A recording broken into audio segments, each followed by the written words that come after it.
All right, ladies and gentlemen, we're going to go ahead and get started. Before we got into the first part of our student presentations, I wanted to take a moment to showcase some of our students who have done some phenomenal work over the past school year. That includes our LEAPS program, which is our after-school enrichment club.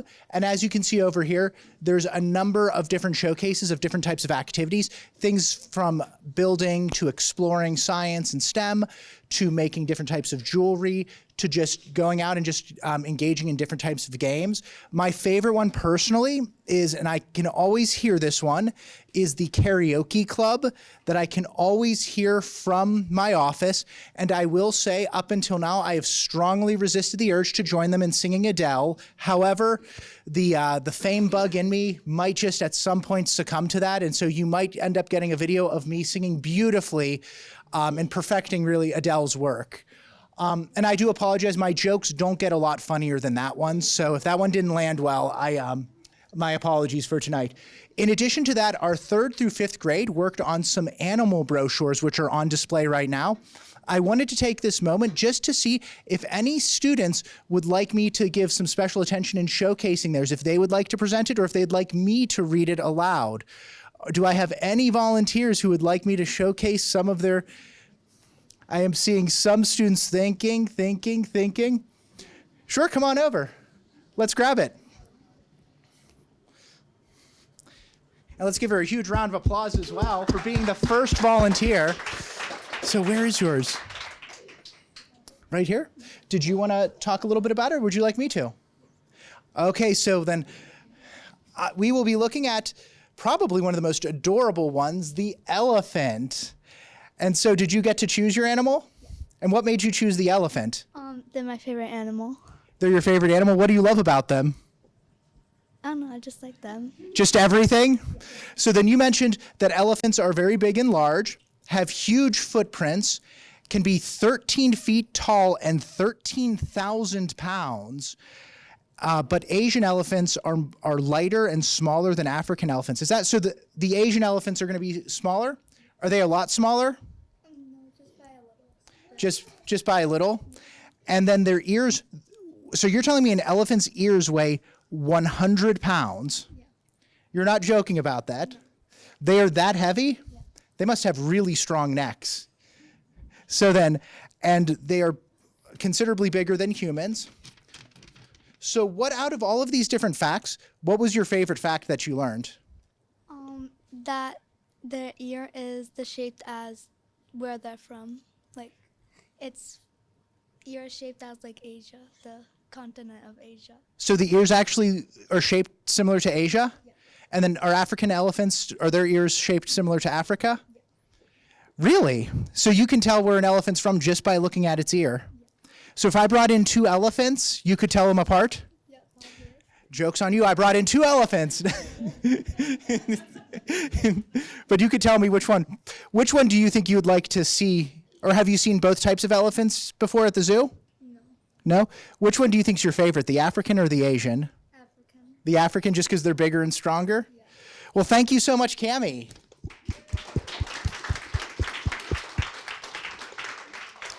I will never look at elephants the same way. So then, any other 3rd through 5th graders? Come on up, Aviana. I was wondering when you were going to raise your hand. Let's see, where is your... Now, did you want me to read it out, or did you want to read it? All right. So come on over, Aviana. So we got... Well, I don't think I've ever seen one of these animals. How do you pronounce this? A kitten. A kitten. Wow. So then, why did you choose the kitten? Because my partner that helped me knew a lot about them. Did you know a lot about kittens before you did this? So what is your favorite part about a kitten? They're cute. They're cute? Do you have any kittens? No? Should I put a bug in your parents' ear to get you a new one?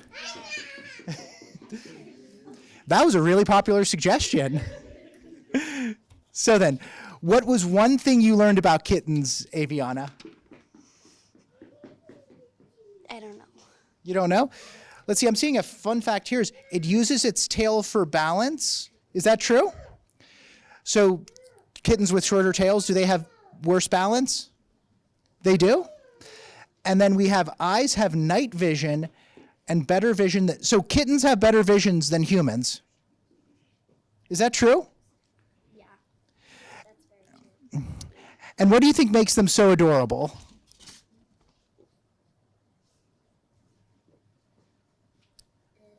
Their fur. Their fur? And do some types of kittens have softer fur than others? Yes. Interesting. Well, thank you so much, Aviana. And Aviana's brother for making a cameo appearance. Are there any other 3rd through 5th graders who wanted to showcase some of their animal brochures? I'm seeing some dispute over here. Come on over. Well, let's see it. Where's it at?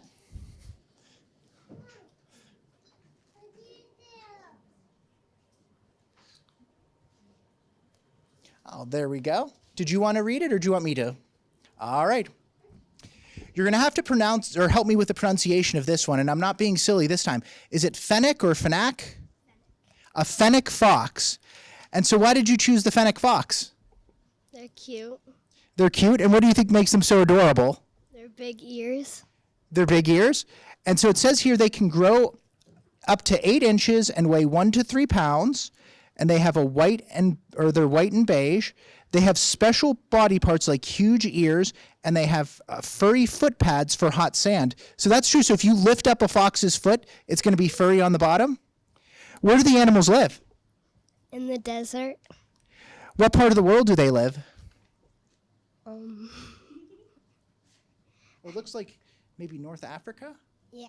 So North Africa has the biggest desert in the world, the Sahara. Is that where they live? Yeah. And so what is one thing? Oh, whoa, wait a second. They like sand dunes? Can they dig their own sand dunes? Yeah. Do they live underground, like in tunnels? Mm-hmm. So what is one thing you learned about fennec foxes that you didn't know before? I don't know. You knew everything about fennec foxes? You were an expert? No? Did you know about, so it says here that they're the smallest fox species, and they're born furred and blind after 1 month their eyes open. So they were blind when they were born, and so it takes a full month for them to open. Is that something you knew before? So this is really cool. Would you like one as a pet? Yeah. You heard me. We're getting a fennec fox. Thank you so much, Lillian.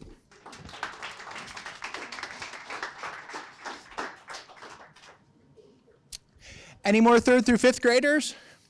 The dispute has ended over here. Oh my goodness, right in front. Come on over, Easton. I've got to look at both sides. I have worse vision than a baby fennec fox.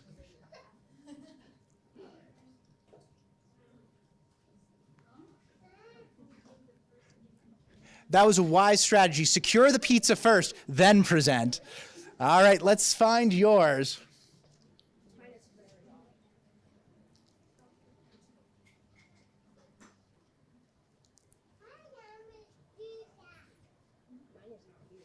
Oh, it's not, it hasn't been laid out? Well, that's okay. Do you want to talk a little bit about your animal? What was the animal? It was the human being? And so, tell me about those strange species. Here, come on, let's go to the center. What was first off, why did you choose humans? I don't know. I couldn't think of any other animal, so I just chose a human because I, for some odd reason, knew it was a mammal. Yeah, they are, and that's a lot of times people don't realize that. I remember when I first learned that, I was in disbelief. I was like, we're animals? So what was one thing you learned about humans that maybe you didn't know before you did the project? That we were once, a long, long before time, monkeys. Yeah, that's true, the theory of evolution. And so before, the humans evolved to look a lot different than they did before. Did you find that really interesting? Do you wish we could go back and just live in the jungle and sleep in trees? Yes. Me too. Thank you very much, Easton.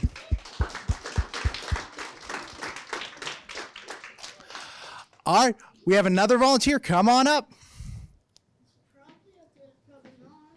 It may not be up here. Well, come on over. Let's talk about your animal. So what did you choose? A shark? Yeah, So why did you choose the shark? because it's a fish, and I want a fish. I have a fish. It's just keeping it alive is really hard. Do you think I would have a better luck with a shark? Yeah, So what is one thing you learned about sharks that you didn't know about before? that they don't have any bones. They are boneless. So how do they move? They move with the tail and the fins. Their fins and their tails, and there are no bones in there? Do you think you could outswim a shark? No. No. I heard sharks lose their teeth like all the time. Is that true? Yes. Do you know why that is? No. It's just they keep, because they have a lot of teeth, right? Yeah. As many as us? No. No? Do they have more? Yes. I figured. Well, thank you very much for coming up, Colin. Come on up, Mark. Now, I believe I did see yours up here. Perfect. Come on over. So, Mark, you probably have one of the most terrifying animals. Is that correct? What do you have? A cow. The cow? Not as scary as a shark? So let's see it. So why did you choose a shark?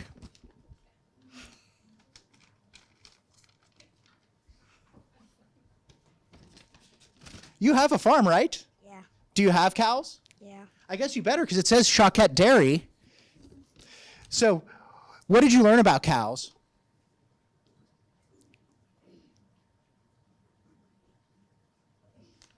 Let's look at some of this.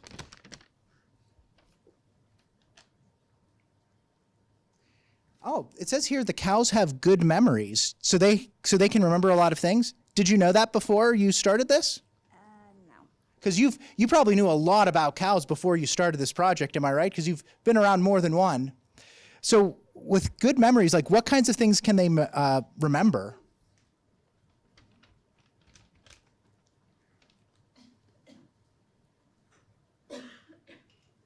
Just anything? Yeah. How long can they remember it? Did they say? No. No, but they can remember things for a long time. Yeah. And it says here they can smell up to 6 miles. Is that true? Yeah. Then how come they never clean up after themselves when they're using the bathroom? I mean, I'm thinking like, oh my goodness. So can cows smell like food up to 6 miles? Sometimes. Sometimes, and is that how they can always sort of find like a good grassy field to eat at? Yeah. Perfect. Did you have fun doing this? What was your favorite part of this? Probably the drawing. The drawing? And you did a fantastic job of the cow as well. That is the friendliest cow I've ever seen, I think. I know, it is adorable. And cows in real life are adorable too, aren't they? Once you get past all the flies. Perfect. Thank you so much, Mark.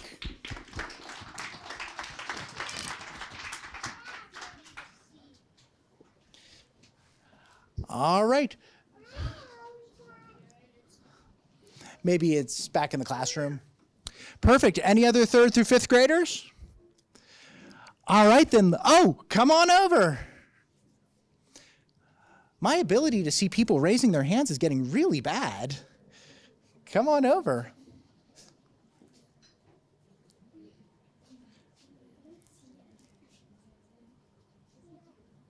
Oh, perfect. So did you want to read it or did you want me to? Okay. And so this is, so what is this? An axolotl?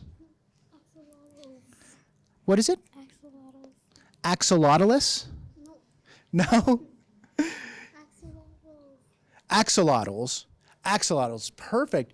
I don't think I've ever seen this. So why did you choose this one?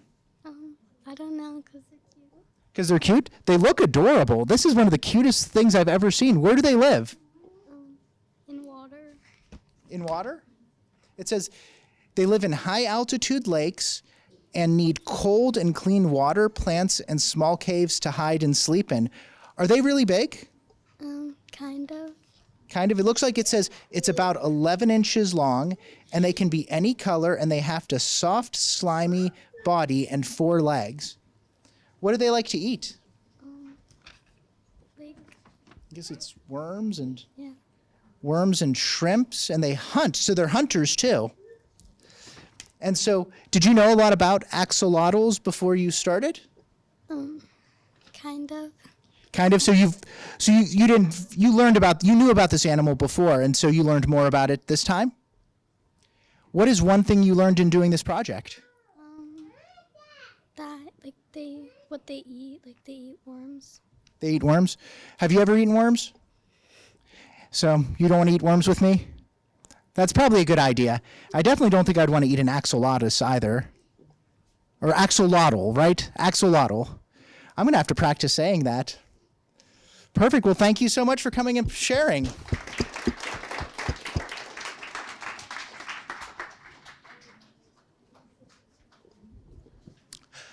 All right. Any other 3rd through 5th graders who want to showcase? Come on up.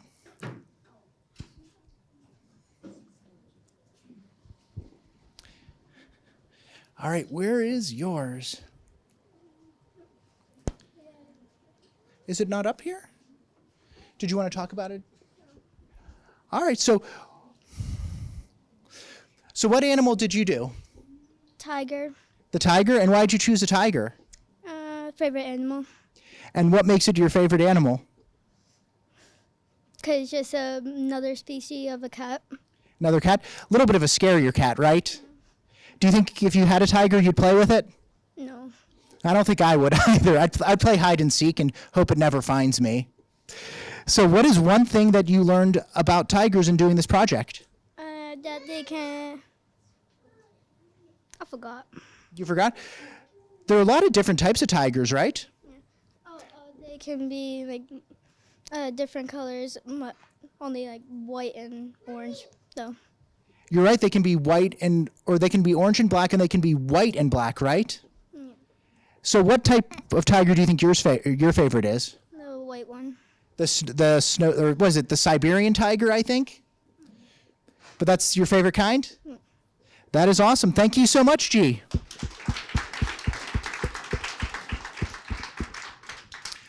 All right. Any other 3rd through 5th graders? All right. Well, thank you guys. Let's give them a round of applause. That took a lot of courage to come up and talk about their brochures. All right. In addition to that, we also had on display today our middle school STEM fair projects, a few select ones. This past Friday, we had our first STEM fair in a very long time, and then participants will also be then going into our district STEM fair as well. Were there any middle schoolers who wanted to come up and talk a little bit about their STEM project?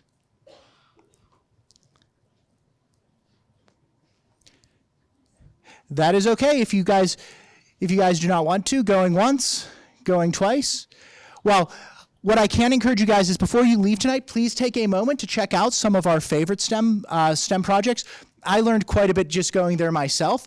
I learned that Hubba Bubba bubblegum makes the biggest bubble. I also learned that in a pinch, I can use dryer lint to start a fire and to fuel a fire. That one is a real fact, and a student actually discovered that in their experiment. So without further ado, I was going to turn it over to our cosmetology club to go ahead and give us a presentation.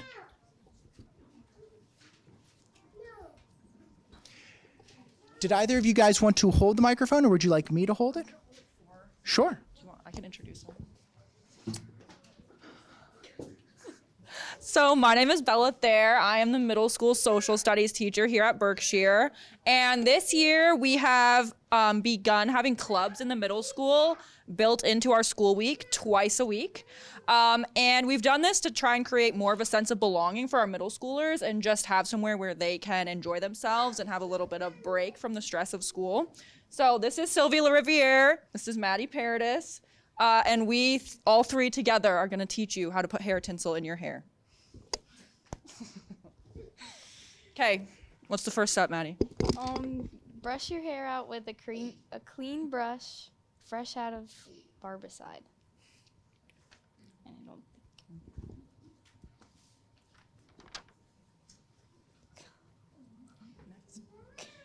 thought you were saying that. You ready, Sully? Then you part your hair an inch from normal part to hide the beads.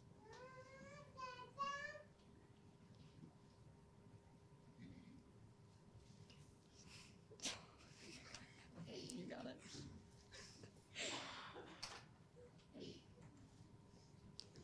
Think I look good with a side part? Absolutely. Then you can lay out your materials, the tinsel, beads, pliers, and bead threader.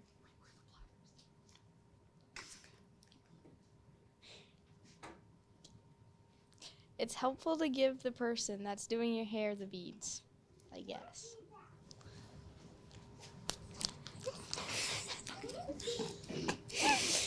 Take a small section of hair, smaller than the bead,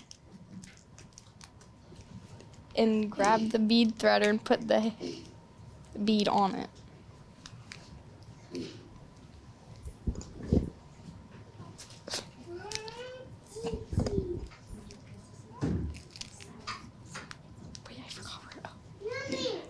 Hook a section of the hair with the bead threader and push the bead onto the hair and then slide it to the root.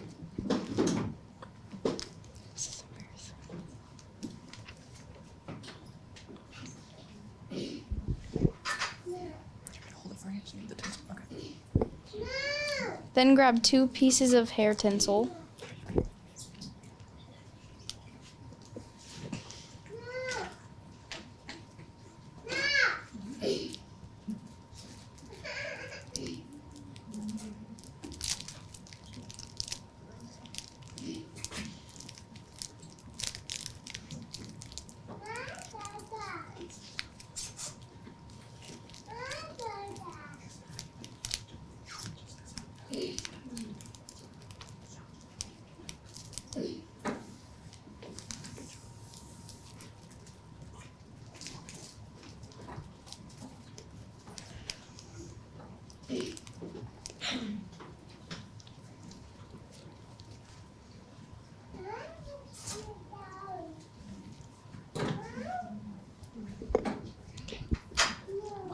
Where was I?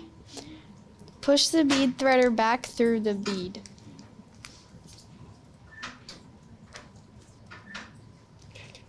Hook the 2 pieces of tinsel onto the threader.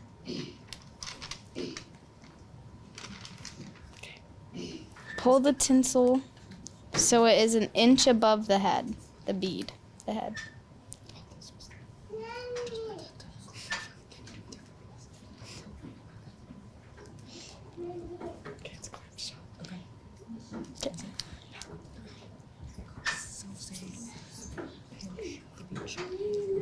Pinch the bead shut with your fingers.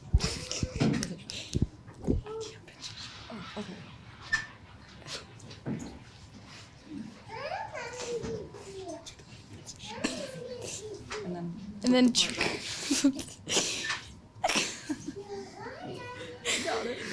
and then trim the extra tinsel from the top and bottom of the hair. And we forgot the scissors, so just pretend we trimmed it. Yeah. Can someone bite it off? So now you all know how to do hair tinsel. Okay, you can go back to your seat.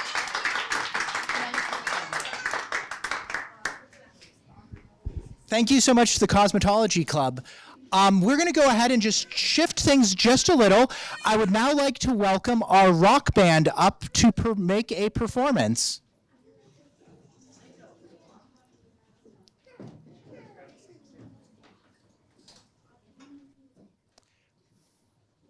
Right. Not really rock. We're going to do something traditional for you.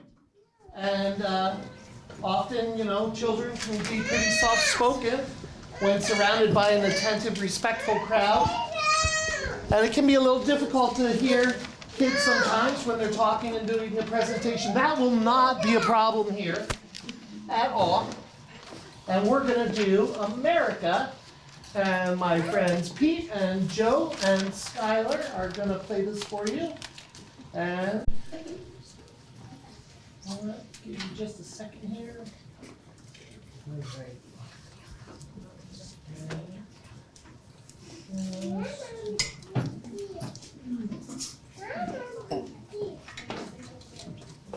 right, how you guys doing? All right, ready? Let me just hear your first note. All right, perfect. Here we go. 1, 2, here we go.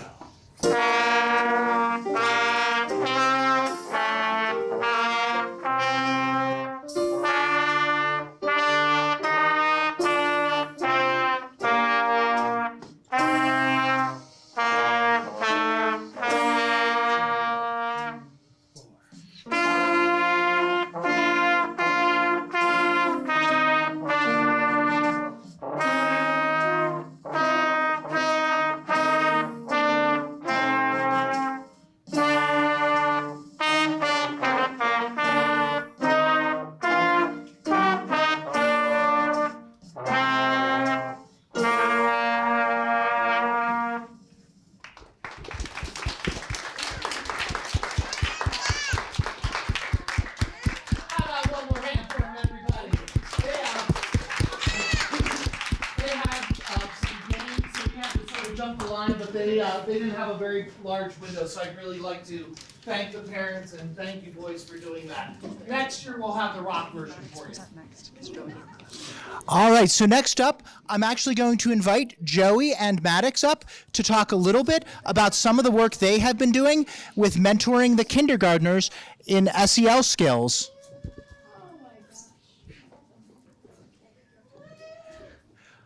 Is it okay if I stand here and the mic, or did you want to, Miss Thayer? Here, I'll just do this, nice and easy. You guys can put that on the chairs. That's what we have.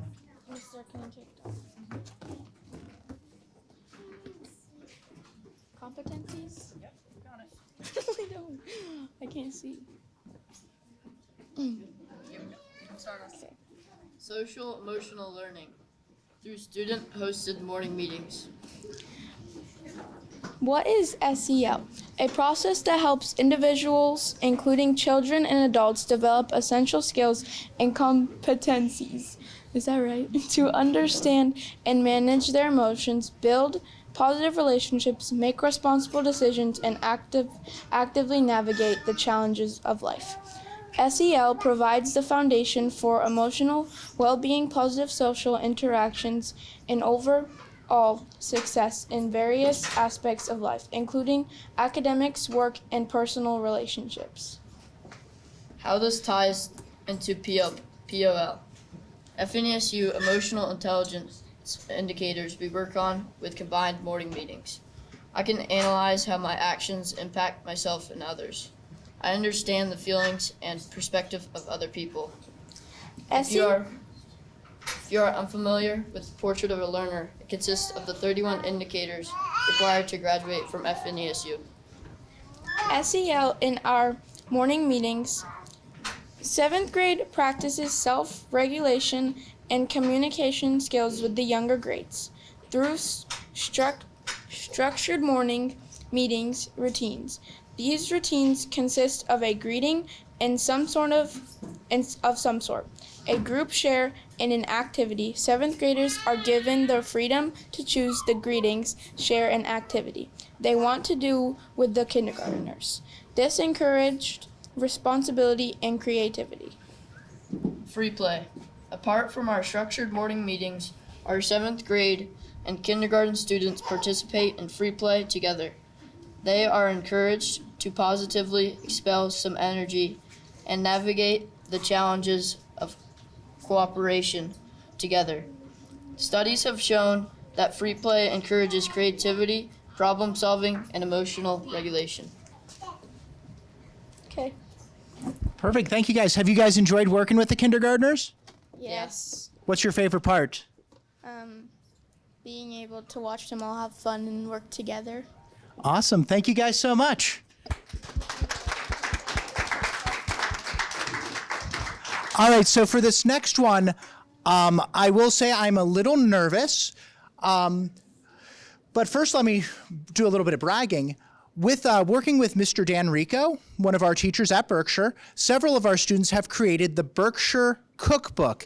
And I'm going to invite a few middle school students to come up and join me because they're going to instruct me on how to make a drink.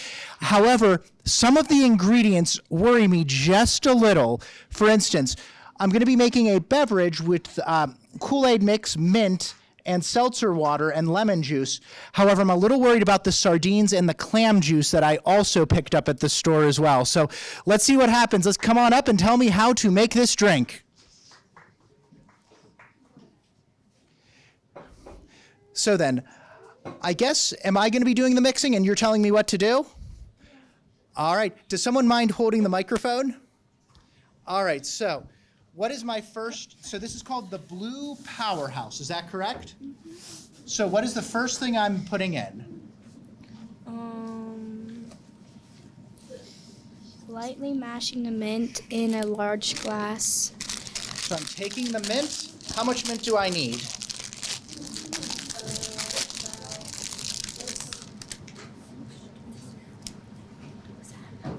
Just whatever? Yeah. Do I just put it all in whole? You have to smash it. Okay, so. Well, this mint will help with the sardines. Oh, it smells minty fresh though. I always smell it. All right, so what am I doing next? Add the syrup. So the Kool-Aid, how much of it? The whole thing. The whole thing? So yeah. All of this. All right.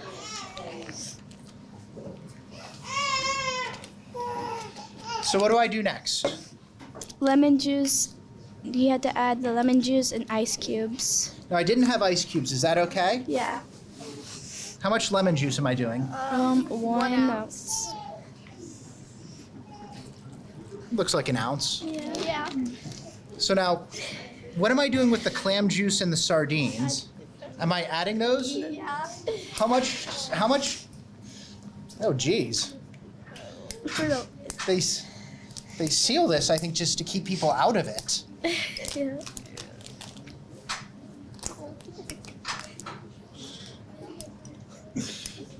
You're struggling. I am struggling so badly. I think I might be secretly trying to prevent myself from opening this.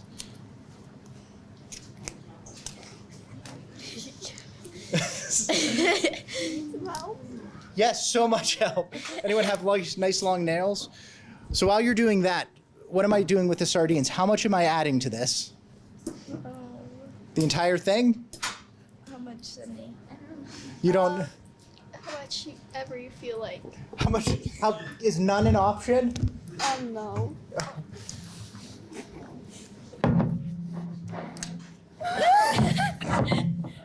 Do you like to smell? Okay, that's some good-looking sardines in there. How much lemon juice? Oh wait, I already had these.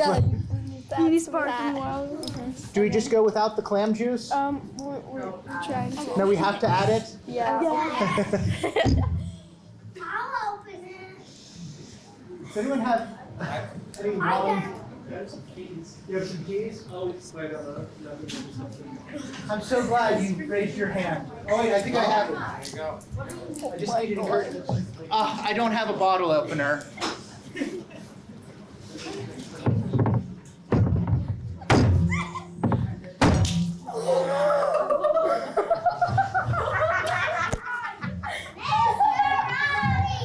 I'm starting to feel like a character on the Muppets. Okay, so that didn't work. So we're gonna go without. We're gonna go without the clam juice. I'm so glad it's on my shoes.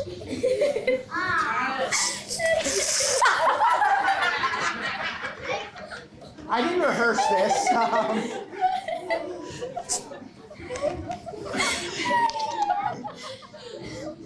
How much? Please tell me I'm adding a lot of this.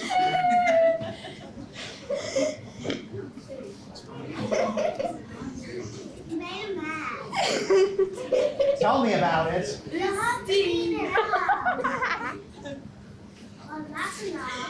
I better clean this up or Mr. E will be very mad at me tomorrow. Okay, well, I guess I'm stirring. Well, I don't know about you guys, but this smells delicious.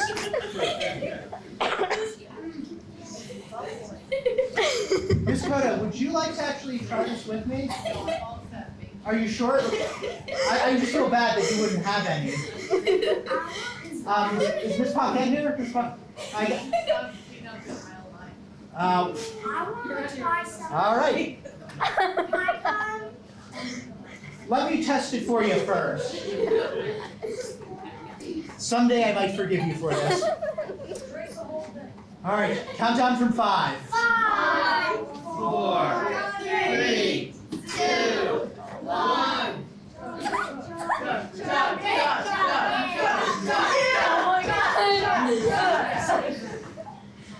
It's not as bad as you would think. Oh, really? Yep, come on up, have some. Well, thank you guys very much for that. Truly, I have a sardine bone in my mouth. Thank you so much. Give them a round of applause, everyone.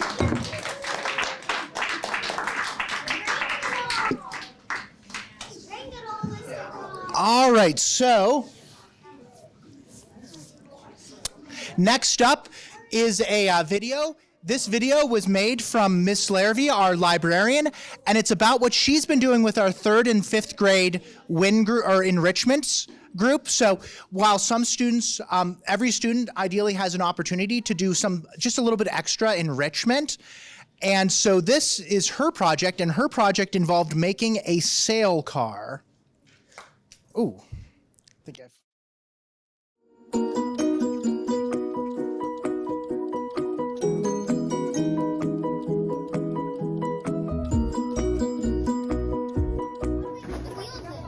Don't make anything yet. You're just gathering your materials, okay?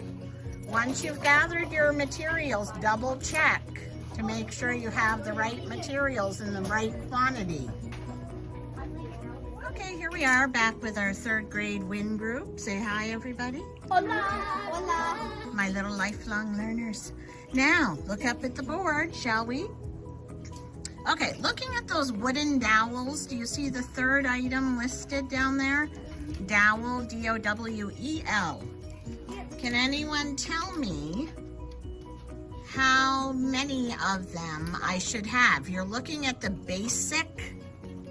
This is what we're making. This is advanced. We're looking at basic. So we should have 2. And how many, what's the length they should be in inches?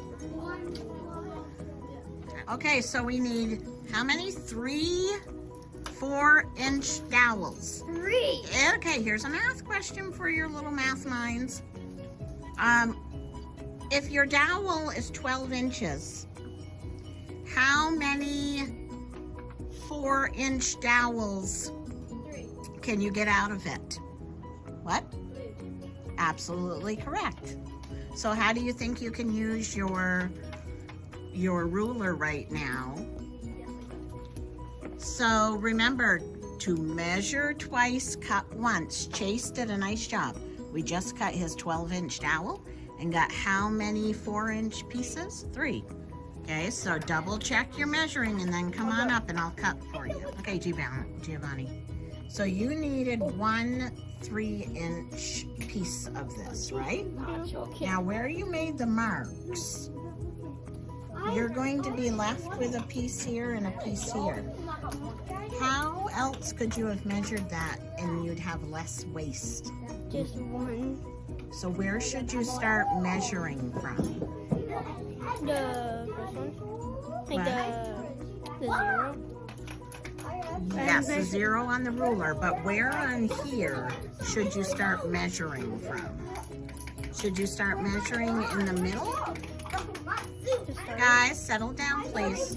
What? What? The start. The start? What does that mean? Point to me, sweetheart. Yes, so if you start measuring on the end, you might have less waste. Do you see what I'm saying by that? Does that make sense? It's okay to say no. Mrs. Larrabee's no builder, so it's okay. So guys, listen please. If you have a piece of material that you're measuring, whether it's, I don't know, we are building a house, and you're measuring a piece of wood. Guys, can I have your attention, please? If you're measuring a length of something,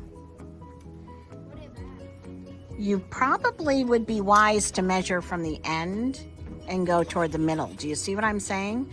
Because if you measure in the middle, then you're gonna have two short pieces on either end, maybe.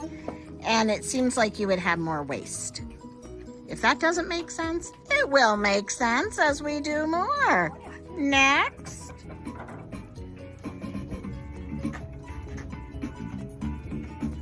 To build your sail car, you're going to need the following supplies: 4 1-inch long screws, 4 Teacher Geek wheels, 2 hole plates, and some tools: Teacher Geek multi-cutters, a Teacher Geek reamer, a number 2 screwdriver, a ruler, something to mark with, tape, and something for a sail. To start out with, I'm going to build it.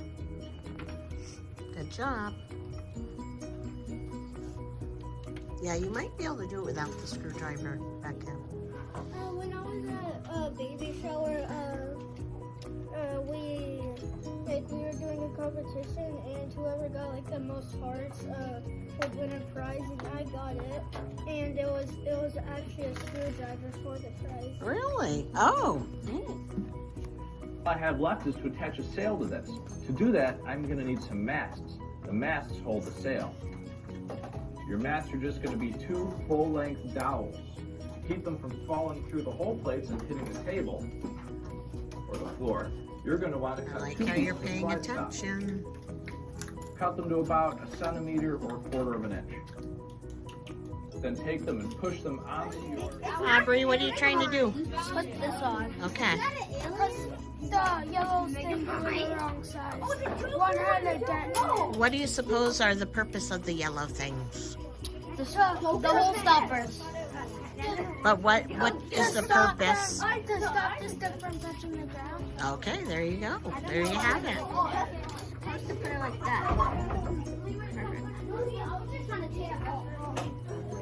One more piece of tape. I have almost just broke my arm trying to take that off.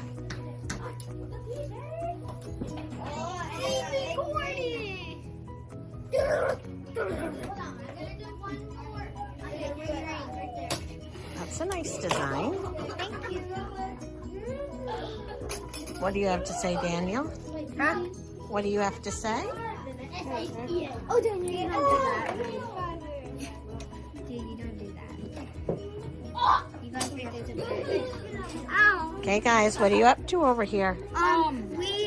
They are drawing their design. Okay, did you draw a design? It was like a brick mixed with an elephant. And what is the piece of paper acting as on your cart right there? Those things right here are where these things are called again. But what is the white paper going to be on your masterpiece there? My sail. Yes, that's correct. I can flip. It's wiggly. Her wheels. That's okay. You worked on the table. Yeah. It's because it's dropped. They do Can it. you move Giovanni's power thing? I'm a power. Oh, yeah. I kind of hate it. It's so nice. Yeah, Thanks, but Giovanni. let me see this. Look what I did. I did. Chase, that's nice of you to help her. Okay, Daniel, go ahead. Ooh. Oh, it's going to hit the measuring tape. I think you need to do a redo. No, touch it. It's moving. It's moving still. No. It's dragging on the Now, look how he curved his sail. I curved mine already. Now we go to I curved my sail. Do you think curving the sail makes a difference? Yeah, because it's trapping the air and going pushing it back. Golly, are you a scientist? My gosh, I think you are. Oh my God! Oh, you're so fast! Please no! He's gonna beat the record. He might beat the record. It beat the record. Oh! He beat the record. No, that kid's not going up. Odin, this is impressive. Oh, move it straight. Move it straight. It's that way. Move it straight. No, it's not. Move it straight. Giovanni, be nice. I like how you're working together and staying calm, right, Giovanni?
All right, thank you so much. And thank you to all of the students who showcased today. There was some really incredible things we got to see.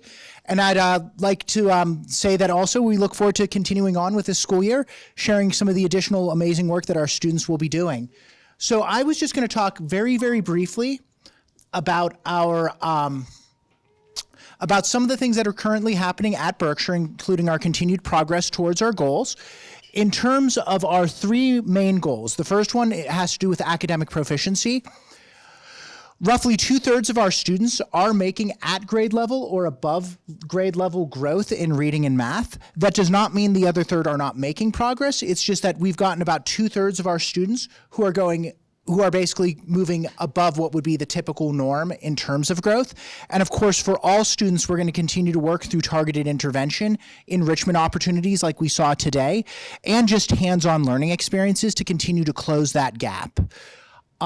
In terms of some of the recent initiatives that we've had towards promoting academic proficiency, those have included our STEM night this past Friday, our math night, which will be next Thursday, as well as several different reading challenges that will be popping up as we close out this final half of the school year as well. In terms of increased social emotional proficiency, so this is social emotional learning and behavior skills, we have our Behavior Academy, which is something that our behavior support team, including myself, Miss Paquette, our guidance counselor, Miss Sarah, our school-based behavioral consultant, Miss Jessie, and several of our classroom teachers will work with students one-on-one to identify key areas of social emotional learning or skills that the students may be struggling with to continue to provide that instruction to help support them. In addition to that, we had for our K-5 students, Tiger, which is affiliated with Plymouth State University. This is a theater arts troupe, but they focus on teaching social emotional wellness. They performed for our students this past January. And then John Halligan will be joining us later this school year to work with our middle schoolers on anti-bullying initiatives. John Halligan's story is a very poignant one. If you're not familiar with it, his son passed away about 20 years ago, and part of it had to do with bullying that he had sustained while in school. And so he's made it his life mission to promote awareness and promote pro-social and kind skills for our students. In addition to that, as was spoken about by Joseph and Maddox, we've been working with our morning meeting, or it's also known as advisory time. That's the first half hour of every morning where our teachers work to build class community and also, once again, target those social emotional skills. Our final goal has focused on student-led learning. And a big part of that has been through our student-led conferences. We've also worked to tie in our Portrait of a Learner skills. You might have heard Joey and Maddox mention POL skills, Portrait of a Learner. Those are skills that the FNESU developed that basically are skills that we want all of our students to have mastered by the time they graduate. And we've been able to tie in some specific skills towards that as well. Finally, we have our middle school club time as well, which once again is a chance for students to sort of lead an initiative or take on different initiatives and different skill interests in order to develop those and really apply what they're learning in the classroom to those skills as well. And that has included our cosmetology club, our cooking club, our community service club, and along with a number of other clubs that we have at our school. Next slide. And so our next steps are going to be just continued accountability to making sure we're reaching those goals, including data-driven choices. That basically just means we're going to look at what our students are performing. We're going to look at in terms of whether it's tests, whether it's our STAR benchmark measures, whether it's what our students are producing in class, and we're going to use those to make decisions, not based on what we think the students need, but what the students are showing us they need in terms of academic instruction. In addition to that, we're going to continue to work on authentic learning projects, such as our science fair, such as our cities project that we had done at the beginning of this school year as well. We are going to also continue to work with our Youth Voice Committee that we established last year, and that's where we bring representatives from 5th through 8th grade together, and we basically ask them, what direction would you like to see our campus culture take? And then they help us develop plans, and then they also help us develop initiatives. One of the most recent ones that they've worked towards has been our Winterlude event, which is coming up the final Friday of this February before our long break. This year, it's going to be Winter Olympic themed, and it's actually student designed. So for those of you who may not know, Winterlude is a yearly event where basically we celebrate the best of the winter, and we choose probably the coldest time of the year to do so. And at the end, we always end it sort of as a celebration of having fun in the snow, but also then sending off the winter and telling it it's time for spring as well. And so this year, our students are going to be developing some of the games and learning activities that we'll be doing. So that's a huge, huge growth for us. And hopefully by next year, our students will have taken it over almost entirely. In addition to that, we're going to continue to have community nights or community events such as our movie night, which is going to be the final Monday before we go for break. In addition to that, we're going to have our math night next Thursday. We're going to continue to push with our reading challenges and continue to have our monthly school celebrations as well. That once again are a way to recognize students for their positive behaviors and also have fun events that bring the community together. And then the final thing, and this is something that I had named last year as well, and I want to see this project through, is I want us to take the time to really review our vision and our mission statements. As of right now, our vision and mission statements have been around for about probably close to 20 years. And really every few years, it's best if we come together as a community and just sort of review what is our vision for what we want Berkshire to be, what do we believe, and then our mission, how are we going to achieve that? Next slide. Perfect. And so without further ado, I'd like to thank everyone once again for coming out. I am going to turn it over to Lynn Coda and Morgan Dayball to present information regarding the budget. I also did want to let families know if they have younger students. We do have a children's room as well. If you would like to stay for this portion of to review the budget, I'd be happy to walk them over to the children's room so that they can have some fun, engaging things that might be a little bit more enjoyable for them than reviewing this year's budget. So thank you guys so much.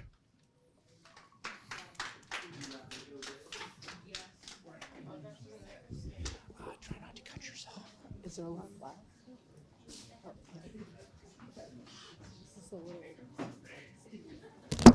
I won't do a lot.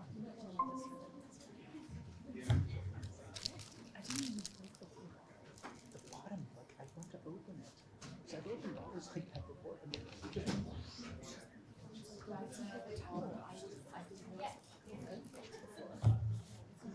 Are you okay? You didn't cut yourself.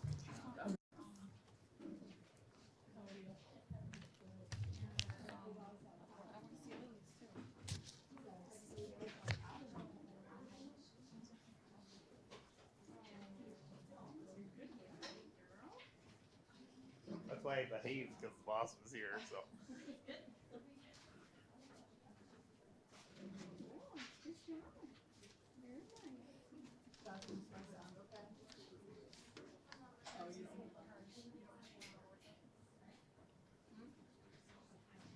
Yes, I got here for grade.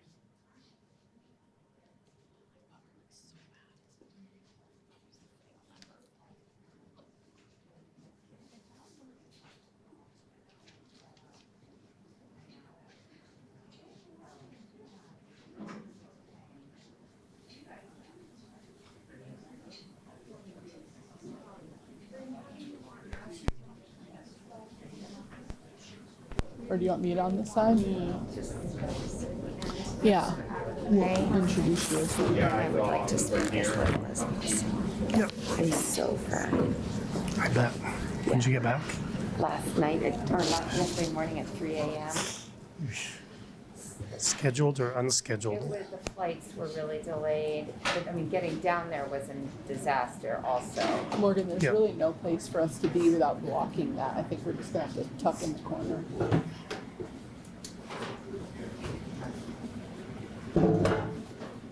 Share space here, maybe. Are we good with sound, Jasmine? Okay. Don't sit there. What's that? I just didn't know if he saw it. I didn't want him to sit on whatever it was that he showed. Just clam juice. All right. Well, thank you for those of you who stayed. I'm Lynn Coda. I'm the superintendent for Franklin Northeast. It's always fun for me to present, especially about the NMV district. I go way back here. I'm very connected to the Montgomery School. It's where I grew up. It's where I taught. And then I'm also very connected to the Berkshire School because it's where I came to be an instructional coach and a principal way back when, right, Catherine? A long time ago. So we're here tonight, here with our Chief Financial Officer, Morgan Daybell, to present information about our budget. So I'll start by just, for those of you, it looks like some of you might have the annual report. If you don't, there are some copies right here in the middle if you'd like to look at them. There are things in the first pages of the book that are celebrations for us. We're very proud of the work that we're doing here. We're very proud of our students, and there are several things that we have spotlighted in there about our students. A lot of those celebrations are high school specific, but some of those students are NMV students. So we hope you'll take some time to help us celebrate our students and our staff for their great work. Now, we got a question recently about where did the Northern Mountain Valley name come from?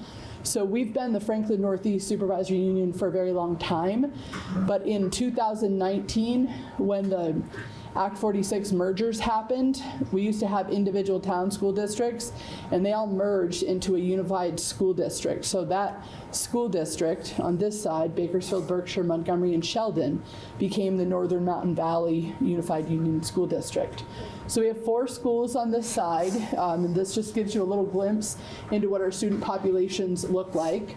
So we have 325 students at Sheldon Elementary. We have 138 in Bakersfield, 194 in Berkshire, and 174 at Bakersfield. No, I said that incorrectly. Montgomery.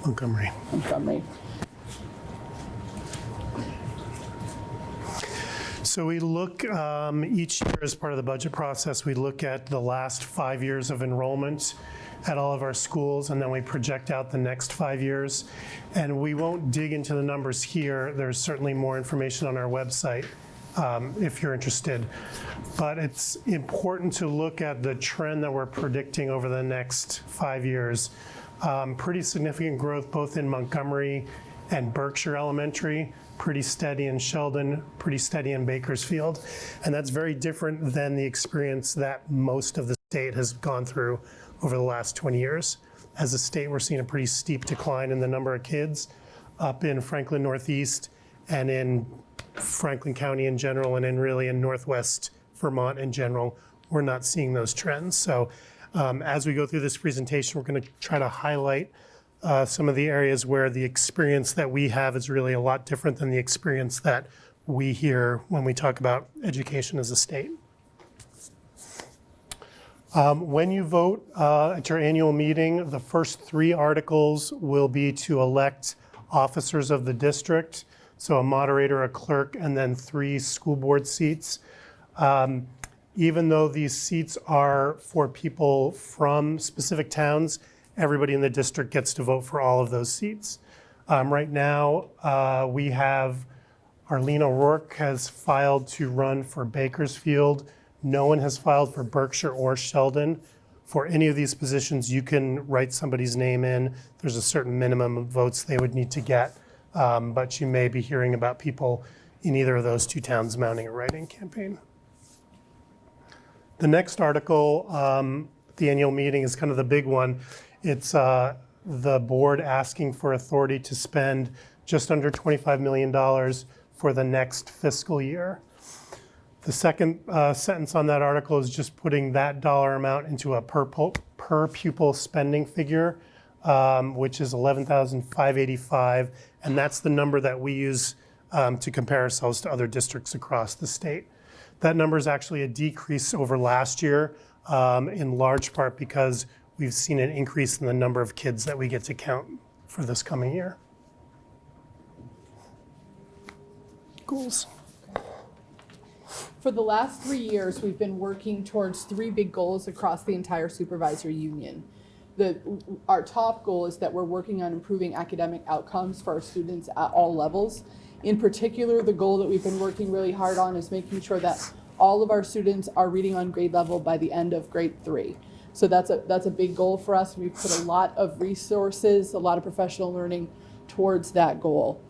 Our second goal is really focused on student-centered learning, and that's about making sure that all of our students, by the time they graduate from our FNESU skills, that they can demonstrate that they're proficient in the skills that they will need to be able to be successful in work, in college, in employment in general, and in life. Those are really important, and those are skills that are changing before our eyes right now in terms of what the workforce and industry is looking for in employees. We're definitely seeing adaptations to the things that used to be important because of how our world is changing, in particular around the use of artificial intelligence and how that's changing workforce demands. We are also really focused on helping students to develop strong social and emotional learning skills, and in particular, really making sure that kids have the skills they need to be self-aware, to be adaptable, emotionally intelligent, collaborative, and to be able to really center themselves on their purpose. So I talked a little bit about those skills. So I will date myself a little bit. I entered school in the 1970s, and what my teachers in the 1970s were preparing me for was a world that looks pretty different than the world that we're in now. So the employers would have said in the 70s that these were the top skills that they were looking for in employees at that time.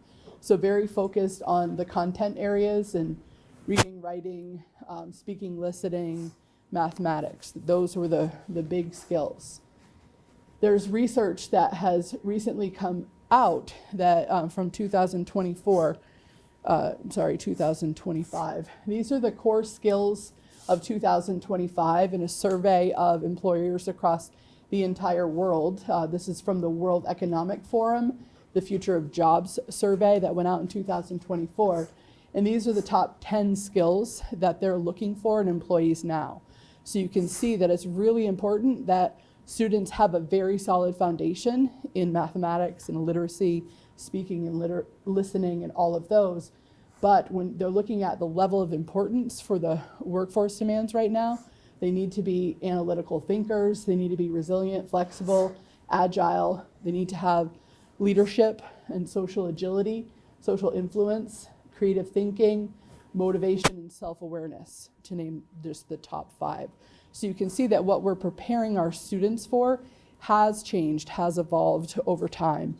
And it will continue to evolve as AI continues to impact what the workforce looks like. In FNESU, you heard some of the students speak during their presentations. They did a great job in the presentation, especially when they're talking about the skills they're helping with the kindergartens, helping to teach the kindergartners, and the connection to the Portrait of a Learner. This Portrait of a Learner has been a multi-year body of work that we've done across FNESU, where we had several students engage in this work and then engage our community members. It started before COVID, paused for a little bit of time, and then we brought it back after COVID and brought it to this final place. So those students at that time, through their research, through their interviews with other experts and communication with people in the communities, determined that these were the 7 most important skills for them to leave our schools with. They need to be information savvy, creative thinkers, contributors, emotionally intelligent, trustworthy, financially literate, and independent decision makers. And then there are indicators connected to all of those. So there's still, the content is still there for those of the people that might be worried that there's no content. That's not true.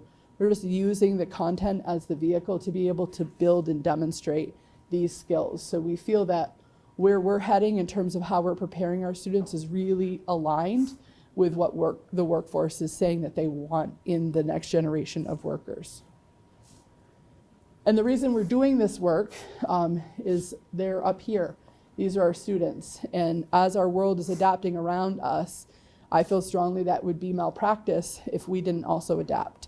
I think it's very important that we keep our head up and we keep looking to the future to make sure that we've got our eye in the right place and looking for what our students need to be successful in our changing world.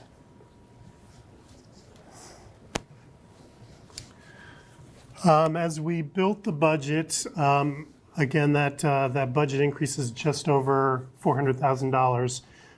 Most of the big ticket items that are driving that are listed here. There's certainly a lot more detail than what's up here, but I think the big top issue is that we've cut about 6 full-time positions.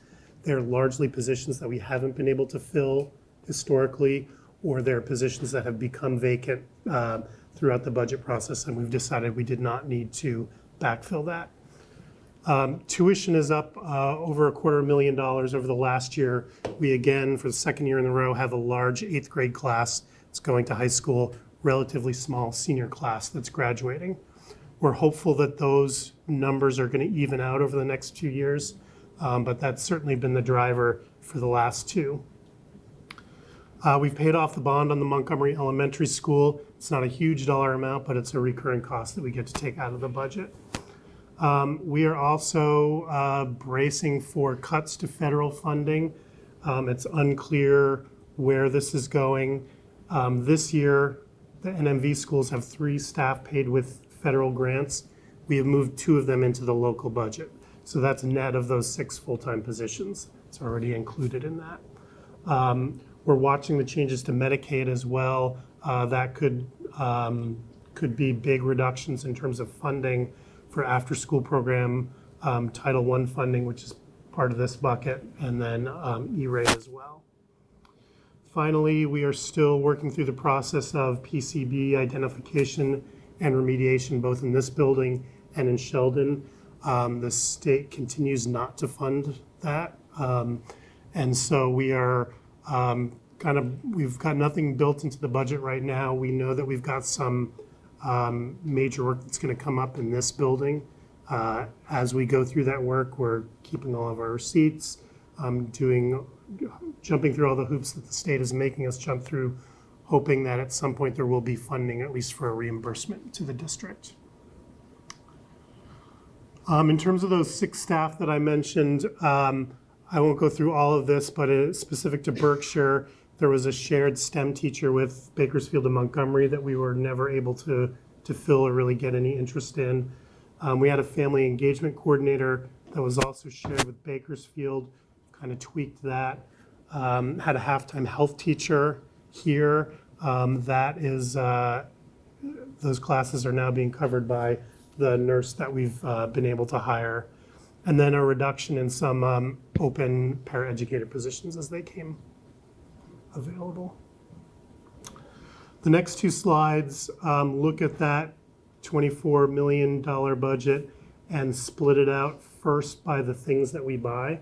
So the red on the right half is the cost of all of our staff. These are people that are directly on payroll, first the salaries and then the benefits. The other half, which is mostly that blue section, is what's called purchase services, and most of that is high school tuition. So we're paying for your 9th through 12th graders to go somewhere else. Some of that is the cost that goes to the supervisory union, and that's largely people as well. So that'd be special educators, that'd be your food service workers, to a lesser extent, some of the coaches that are in the building. And then the light green up top is what we spend on stuff in this budget. And so we like to highlight that because people think that there's a lot of savings in a school budget. if we bought our crayons in bigger bulk or spent less money on photocopying. And really, that's not where the money is in an education budget. The next slide shows that same budget, but based on what we do with the money. So the 2/3 in green is kind of what we traditionally think of as school. Kids in front of teachers in classrooms. Your high school tuition is also in that as well. The sections in blue are different services that support education. So it would be guidance counselors and nurses, some of the technology, your 4 principals in their offices. Again, those central services, so that would be food service, that would be special educators, that would be us coming here to do this budget presentation. Section on running our 4 buildings, smaller section on transportation, and then that section in red is just a little bit for those debt payments on the other 3 buildings primarily. In the next visual, this represents per weighted pupil spending for all the systems across the state for the year that we're currently in. So each line represents a different system. That's 119 districts in Vermont. So the red are our partners in Franklin County. These 2 blue represent our 2 schools, our 2 school districts. So this is Northern Mountain Valley. This is us here with that blue line at 11,718 per weighted pupil, which is pretty significant difference from the top, which I don't remember the number at the top. Morgan, do you? 18,200-ish. Okay. So there's a bit of a discrepancy there. And this is our other district, Enosburg-Richford. At this point, most of the school districts in the state have warned their budget for this next year. There's only one system in the state that we think has the potential to dip lower than Enosburg-Richford. So we're seeing, but with the budget that we're putting forward to voters, our per weighted pupil spending is dropping a few more positions on this visual representation. So Enosburg-Richford is likely to be either the lowest or the second lowest operating district in the state of Vermont for this next year. That being said, I hope what you'll hear from us is that we try to do a lot with a little, and we try to be really savvy with the resources that we have to stretch them as far as we can. So I think that I'm proud of the work that we're doing here in FNESU, and I also just recognize and want you to hear that it is a little challenging to compete with salaries, in particular with other districts that are spending $5,000 or $6,000 more per weighted pupil. So our boards have been supportive of giving healthy increases to both our support staff and our teachers, and we get outpaced by systems that have more money to put towards that. So that is one way that I think that by being so low spending when other systems are higher spending, that competition for staffing is challenging. So we are always looking for ways that we can grow our own staff from our community, whether that's growing people into being a teacher or teachers into leaders, but we try to be really savvy with what we do to be able to maintain our staff. One of the things that we do when I talked about being savvy, it is we pretty aggressively seek competitive grants. So there are a few examples of the competitive grants that we received. Over the years, we have brought in a lot of money for our LEAPS after school program. The most recent grant that we received was around $533,000, and that's to expand our after school program for the coming years. And I think this also, there's a piece of this is about employing some of our teens too, if I remember right. What's that? Okay. So we also, one example on the NMV side is the Vermont Superintendents Association administered an art grant this year, and Chris Comstock from Sheldon Elementary was one of the recipients of that, and he was able to purchase, he had a $5,000 grant, and he purchased steel drums for the students, and it's pretty phenomenal to walk into that classroom and see this was a group of 3rd graders on day 1 with the steel drums, and it was fantastic. We have other after-school program grants. Another grant that Heather Moore, our LEAPS director, was able to acquire was a $108,600 grant. Here in Berkshire, we replaced the boilers, and we were able to receive 2 grants for that. So we received $200,000 from Efficiency Vermont, and then $200,000 from, Department of Public Service, I believe. and then $36,000 from Efficiency Vermont. So it's expected that with the transition to the boilers, that the pellet boilers that we now have will save approximately 11,650 gallons of fuel. That's 261,000 pounds of carbon emissions and $3,000 in heating costs annually. So those grants really helped us to do something that is better for the environment and better financially for us in FNESU. Another thing that has been become clear to me is that people don't understand in Vermont when we say a supervisory union or we say a supervisory district, what we mean. So in FNESU, I'm just going to give us a comparison to our next door neighbor. So in FNESU, we're a supervisory union because we have two separate districts that operate under our supervisory union. So we're talking about NMV tonight. NMV has to be on its own because we operate pre-K through 8 schools and we send our 9th through 12th graders out. We tuition those students. So we cannot be one with Enosburg-Richford because Enosburg-Richford educates all their pre-K through 12 students. They don't pay tuition for their students. So because they don't match, they have to be two separate districts. So that's why we're in a supervisory union structure. So it's a little more complicated. We're finding ways to be able to navigate it, but it's 3 employers, it's 3 different budgets, and it's 3 separate audits, to just name a couple of the ways. So sometimes that structure can create some barriers. Missisquoi Valley is different. During Act 46, Sheldon was assigned to us in NMV, and then what that left in Missisquoi Valley were schools that all sent to the same high school. So they had a matching structure. So now they're a supervisory district. They don't have to have multiple separate boards. So they have one board, one budget, one audit. It's simple. They can move their physical and human resources around without worries about any of the contract issues. So we've really looked at how do we utilize our structure as a supervisory union to be able to gain the most efficiency. So historically in an SU, you think about, what does Berkshire need? And then maybe Gavin decides he needs an instructional coach. He advertises for a half-time instructional coach, can't find one, and then says, well, let's make it full-time and we'll find something for that person to do. So we round up equivalents of people in our budget. Instead, in FNESU, what we've done is we've looked at what are the needs across the totality of the system and how can we hold some of those contracts at the SU level. So we do that for a variety of things. We do that for emerging multilingual learner services. So rather than the districts holding those contracts, we hold them so that we could be very student driven and assign those people where the needs are. We also do that for instructional coaches, for technology integrationists, for our special educators, for our food service staff, and for our facility staff. And so we are able to be really responsive and we can be really efficient with that because we can get it right down to what exactly is needed in each location. So even though it's more complicated, we're still working through. We've also found that people have had questions about the alternative programs that we have developed in FNESU. I want to start by saying I'm very proud of our alternative programs. Our alternative programs have been shared multiple times at this point at the state level, and we've had at least, I would say we're getting close to a dozen other systems that have come to visit to figure out how we're able to do what we're doing for our students. So we have alternative programs that are open to students who need it across the district that are housed in Enosburg.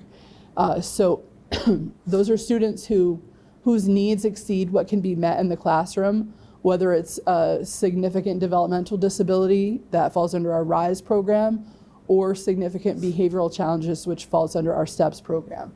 So this is just a little bit of information. We've always had students that have had that level of need. Back when I was in Berkshire, we had no local options for that. So we would fill out an application and we would tuition that student out to Laraway or Project SOAR or Centerpoint. And these are programs that are pretty far away from our community. Today, what that costs per child is between $100,000 and $150,000 per child for the tuition alone.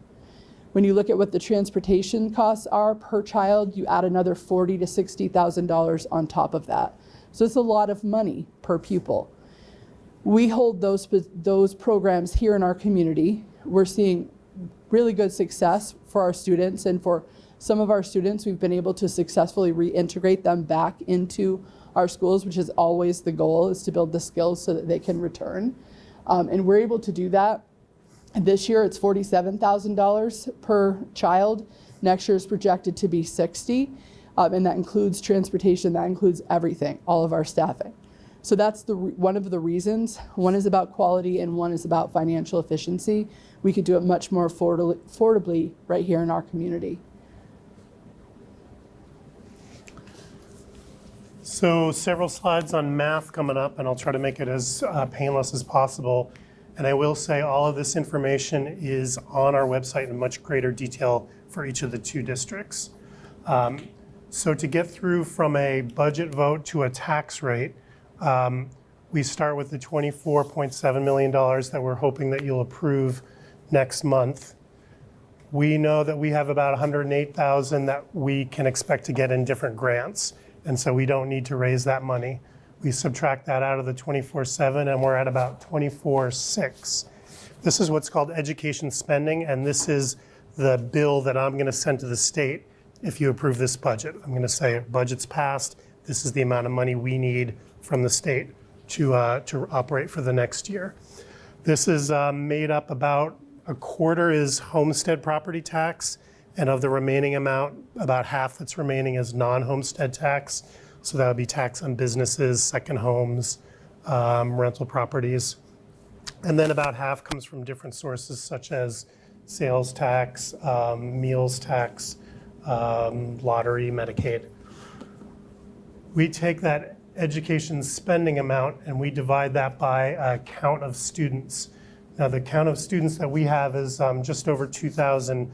We don't have 2,000 students in this district. We have about 1,000, but we get to count some students more because the state has determined they cost more to educate.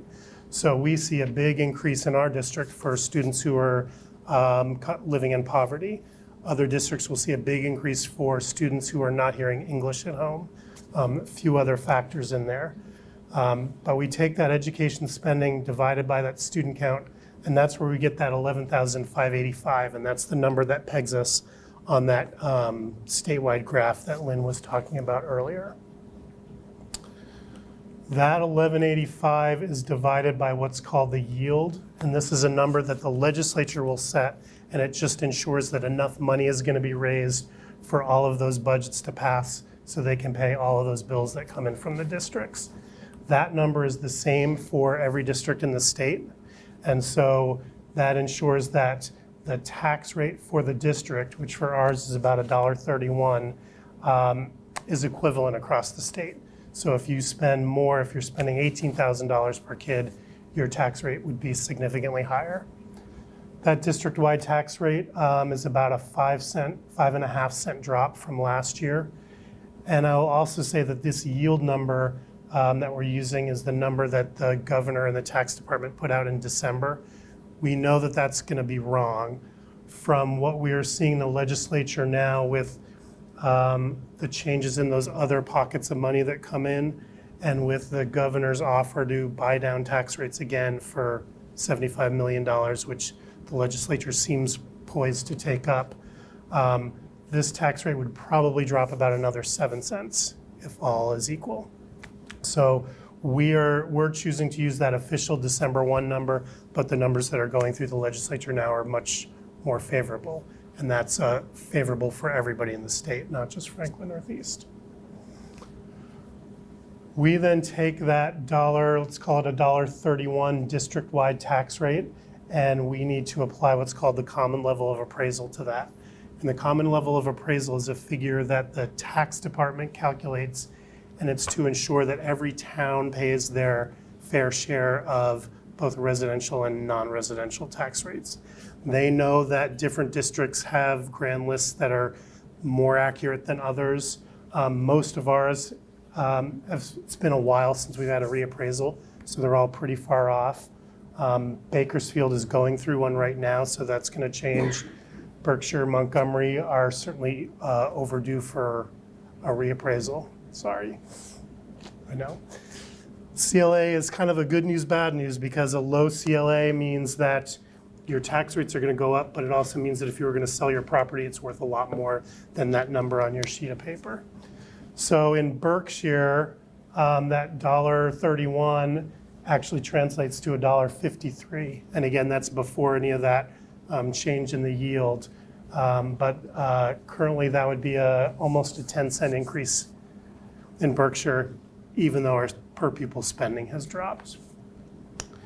If you go to the next slide, it kind of shows you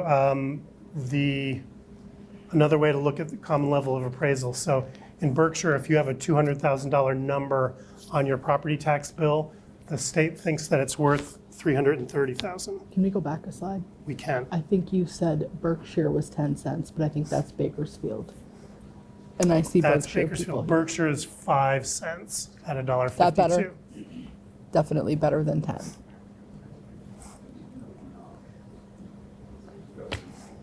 And again, that number's going to move. But if a 7-cent drop throughout, Sheldon already is seeing a decrease in their tax rate.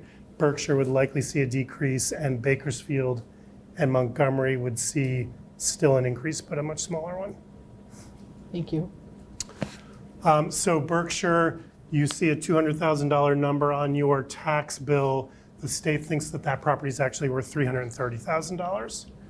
In Montgomery, that $200,000 is $360,000, and that's why their tax rate is higher, because they want that to be even. In Sheldon, it's lower. That $200,000 is only worth $303,000. So their tax rate is lower to ensure that everyone is paying based on that fair market value. This shows the history of the tax rates since merger.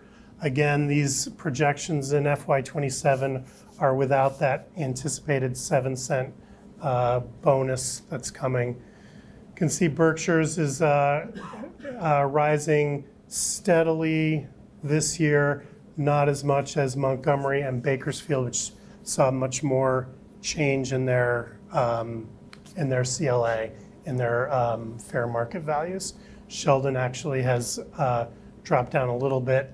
Doesn't necessarily mean that their properties are worth less, but it means that they're increasing at a lower rate than the state as a whole. What we anticipate for all 4 towns is that if you are paying your property tax based on your income, and that's for anybody next year who has a household income of less than $115,400, anyone paying based on their income, we're anticipating is going to see a decrease. Again, this is even before that 7-cent change. If you are paying based on the actual value of your property, so you're making household income over 115, seeing a pretty moderate increase in Berkshire. $200,000 house would be a $98 increase. Won't spend time, we have this for Montgomery and Sheldon as well, but you can go to the next slide, Courtney. And this is Act 73. I think you can go first. So you've heard about Act 73. It's in the news.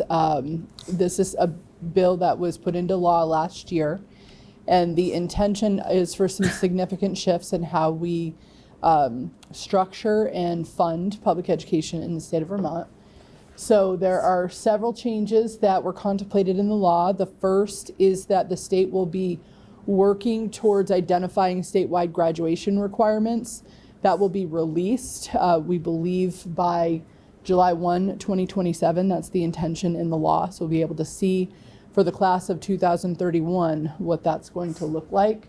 The state is expected to work towards a statewide school calendar. Right now, each of the 5 different superintendent regions have to come up with common calendars, and this is our second year trying to work across all 5 of those regions to get closer to a statewide calendar. So we're as close as we've ever been on that. And we also saw last year a reduction in the number of schools, independent schools, that were allowed to be able to receive public tuition dollars.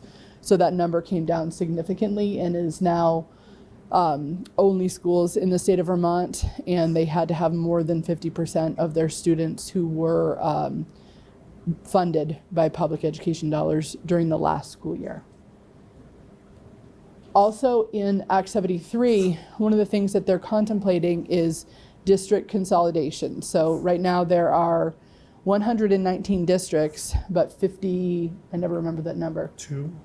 52, 53 superintendents and business managers in the state of Vermont. So the intention is to reduce that down, and that's something that Morgan and I have been actively advocating for, that we believe we do need greater efficiency at the district level. So we need to look at scale, we feel, at all levels to be able to get to a place where, one, education is more affordable in Vermont, and two, we can close the disparity gap between what some students can access for opportunities in their education and what other students can or can't. So it doesn't contemplate school closures in Act 73, but it does put some restrictions in that makes it a little harder for ultra small schools to meet those expectations. So we're live now with minimum class size amounts for each of our grade levels. So we'll be reporting out at the end of this school year on what our class sizes are and whether or not we meet those minimum expectations. So by different grade ranges, there are differences. So for example, 10 students in first grade, 12 in second through fifth, 15 in sixth through eighth, and 18 in ninth through 12th. We definitely have had classes that are smaller than that. We are much closer than many schools are across the state. So that's something that we've already been working towards, is making sure that we're being really thoughtful in combining classes where we have to combine classes, and thinking about the number of courses we can really offer in our high schools and looking at our staffing patterns there. One of the things that they put into this law is that you have to meet those class size minimums, and you cannot put more than 2 grade levels together. So this is going to be very challenging for some of our ultra small schools in Vermont. Do you want to share your anecdote about this? So it feels like, I think for most schools, that they're in the crosshairs of this conversation and the class size minimums, school size minimums. Berkshire feels like a small school. There are 120 schools in Vermont that are smaller than Berkshire. So again, the reality that we're feeling up here is a lot different than the reality that folks in the southern part of the state and on the eastern part of the state are feeling. I know Morgan was recently presenting to a group of new principals, I believe. And in part of that conversation, there was a leader there that was talking about pre-K, and had 1 student in their pre-K program. So they're going to struggle in small communities like that to meet these expectations. So over time, that becomes a problem, because if you fail to meet those minimums for 3 consecutive years, then the State Board of Education can take action related to that. So they could do any of these 5 things. They could require technical assistance for the school that's not meeting those class sizes. They could take those supervisory union boundaries and adjust them and say, you're too small, you're now going to go with this district or supervisory union. They could assume control of a school, they can close the school, or they could require the district to consolidate. So we're heading into waters that are different than what we've been swimming in public education for decades. So in terms of the governance changes that Lynn mentioned, in theory, the legislature is going to pass a new map out before they leave in June of this year that will redraw district lines. There's a fight in the legislature now about whether there will be supervisory unions or not, or a mix of them. And there's also, I don't think, any agreement yet on how large these districts should be. The legislature had created a redistricting task force to bring them 3 maps that they could use as starting points. The task force declined to do that, and so the legislature is now scrambling about what they're gonna use as a starting point. We've heard districts of 2,000, we've heard districts of 4,000, we've heard districts of 8,000. In the law, it says districts between 4,000 and 8,000.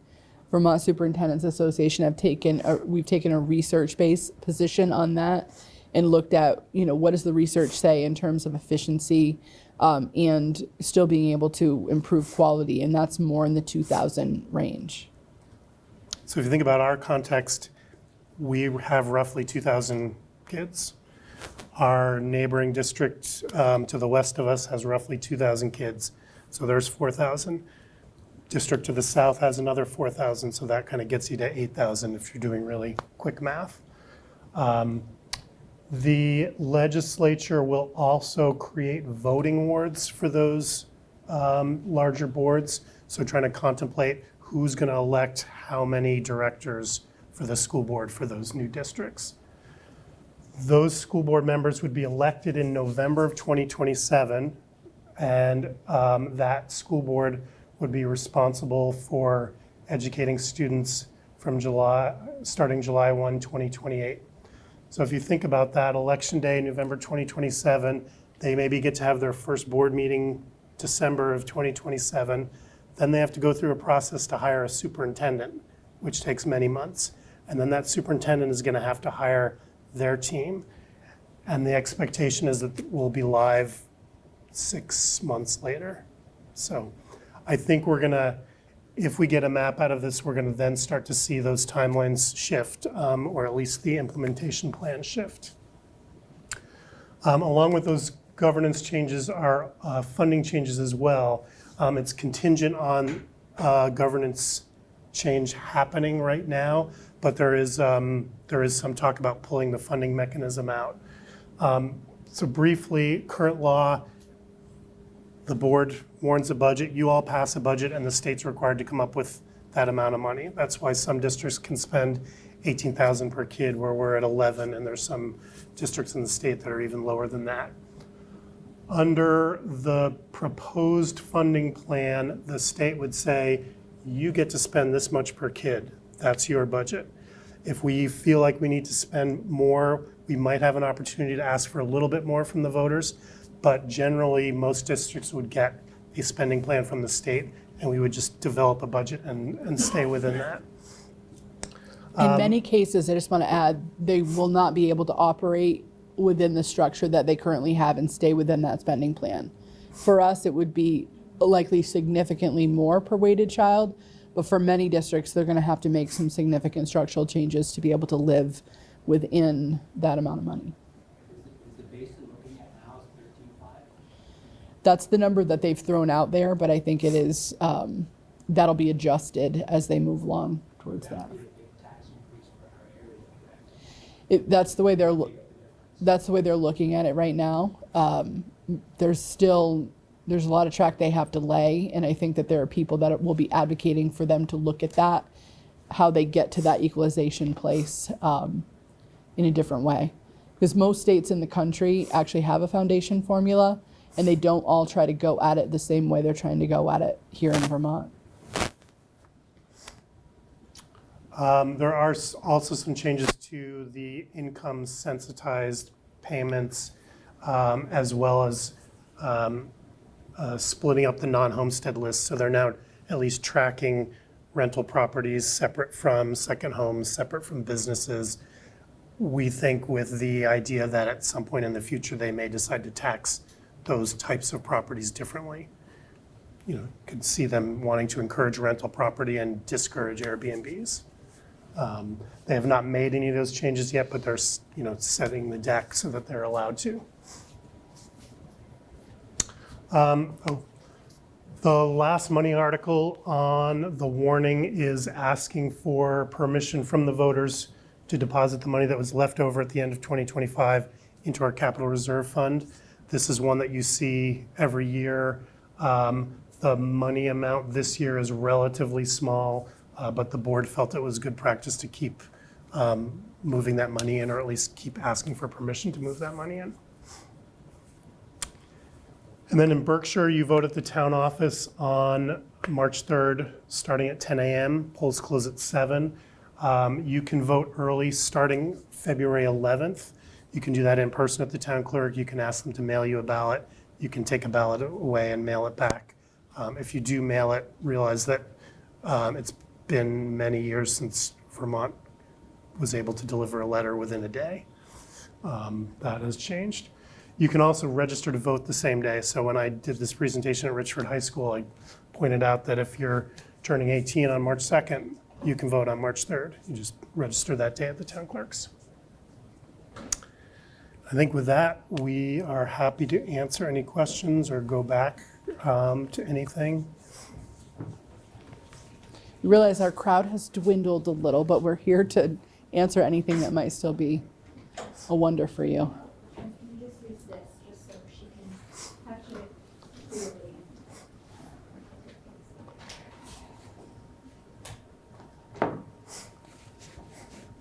Did we stump you, or you got all of them answered?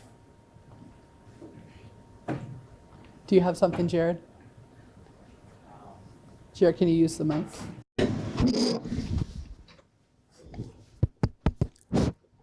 Is it on? It'll only go to her. Yeah. I saw a big increase in the special programs from last year to, or this year to next year, 60,000 to 47,000 to 60,000.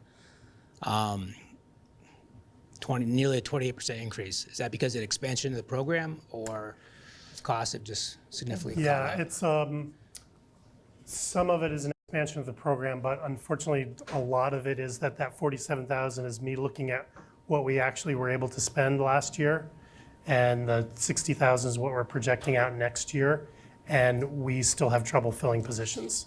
And so we know that we're down a lot of speech language pathologists, some other supporting folks.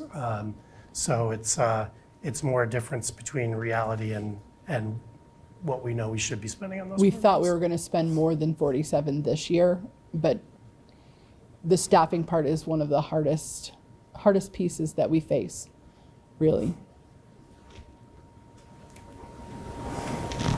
Is a possible scenario for the future that there will no longer be unions in just districts? Yes, there are a lot of people that are advocating for it to be centered on districts instead of supervisory unions. I will say for us, it is more complicated for us to have 3 separate entities and think about, we can't think about that position differently because it is the other district that needs a partner for a position like that. But we have colleagues in the state that we have 3 board meetings a month, 3 budgets, 3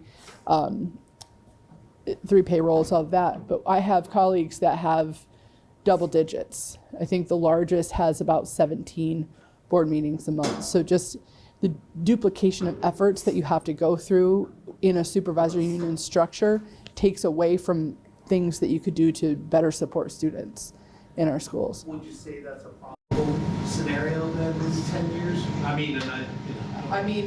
I think it's a large hill to climb. I think there are some people that are very tied to the supervisory union structure, and there's a connection to public dollars and being able to take those to go to private schools as well under the supervisory union structure. So I think that that'll be a big hill to climb.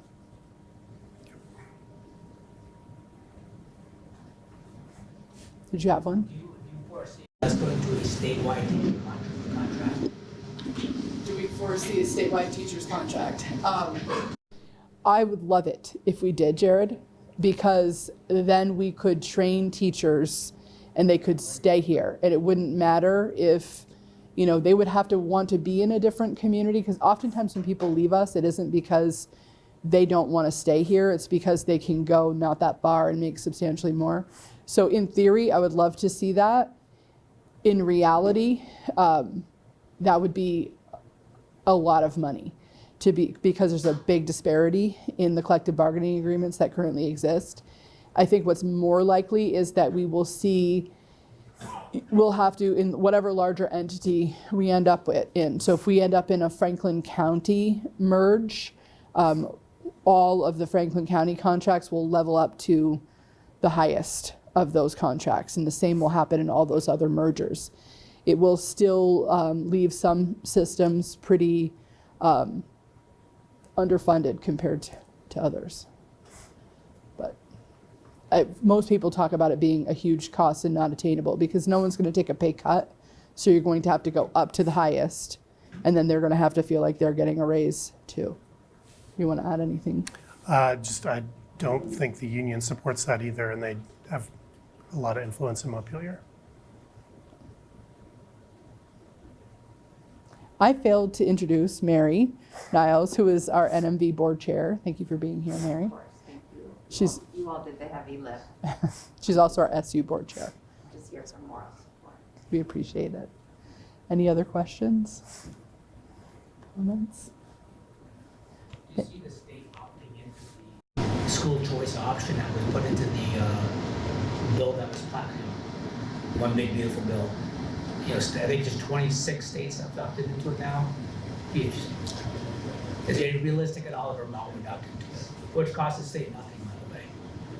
That's actually not true. I'm happy to talk to you about that. It does cost the state because I have colleagues in some of those states that have adopted that, and it takes away from public school in a lot of ways. I don't think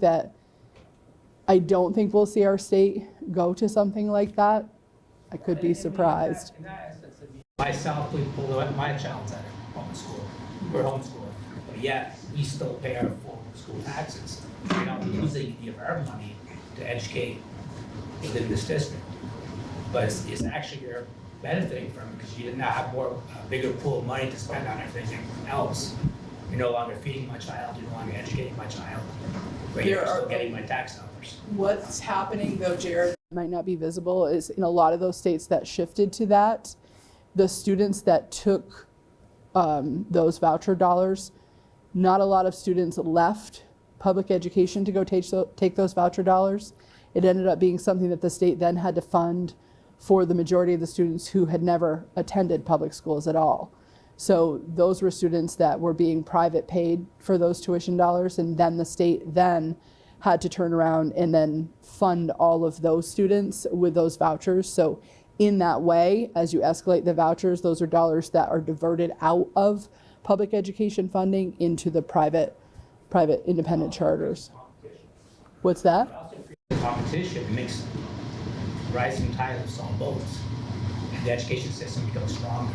I mean, you could, regardless of what studies you want to follow, you can come back with 100 different studies saying that it doesn't. I can come back with other studies saying that it does. It also could rotate opportunities. Like we could get into that, and we could get into the competition piece. But if you're publicly funded and you don't have endowments like the private schools have, you're eroding the resources that you're able to offer for your students. So when you say that, a rising tide lifts all ships, I think is what you just said. Does it really, or does it leave some kids behind that maybe can't get into a private independent school because they don't have to follow the same rules as public schools? We also saw the situation that you just tipped when Carson v. Macon was law. We didn't see a lot more kids going to Rice, but kids who were already there, now we were paying for. But those families had already made that choice. And they just, why would you leave $20,000 on the table? Where it did increase, some additional families did send their children there. Yeah, I'm just talking about the experience here. Those were kids that were already there. Thank you to all of you for staying out. We appreciate it. We know it was a long night. We're more than willing to stick around if anybody else has any questions or comments. Thanks, everyone.